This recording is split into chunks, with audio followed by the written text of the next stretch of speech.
Mkuu wa Mkoa wa Kilimanjaro, na kukabidhi Mwenge wa Uhuru Mheshimiwa Godfrey Mzamba, Kaimu Mkuu wa Wilaya ya Same, ukiwa unawaka, unameremeta, unapendeza na ukiwa salama, ili ukimbize kwenye wilaya yako ya Same.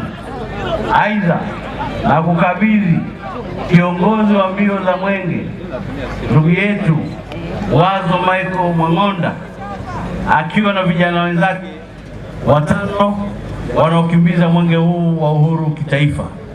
Wamepewa dhamana kubwa na nchi yetu, watunze, walinde pamoja na chombo hiki.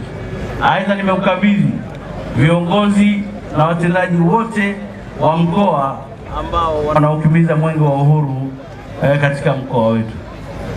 Mwenyezi Mungu akusaidie.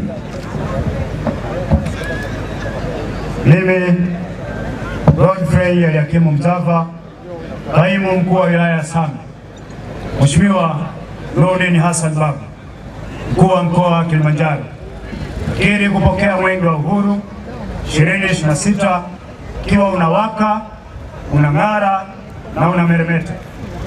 Pia nakiri kupokea kiongozi wa mbio za Mwenge wa Uhuru kitaifa ndugu yetu Wazo Michael Mwang'onda pamoja na vijana wenzie, jumla wote wakiwa 6, wakiwa na afya njema na sia njema. Pia nakiri kupokea waratibu wa Mwenge ngazi ya taifa, naibu katibu mkuu ofisi ya Rais maendeleo ya vijana na itifaki yote ya Mwenge wa Uhuru ya kitaifa. Pia nakiri kupokea msafara wote wa Mwenge wa Uhuru ngazi ya mkoa, kiongozwa na mratibu wa Mwenge wa Uhuru mkoa wetu wa Kilimanjaro.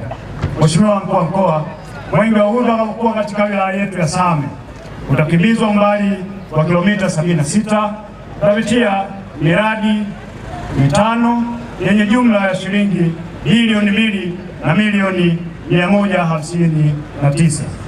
Tunakuahidi kwamba Mwenge wa Uhuru tutaulinda, tutauenzi na tutaukimbiza katika hali ya usalama na amani ndani ya wilaya yetu ya Same mpaka tutakapokabidhi kwa mkuu wa wilaya ya Mwanga. Tanzania ni yetu sote, tushikamane kwa pamoja kuleta maendeleo, na tunamwomba Mwenyezi Mungu atusaidie.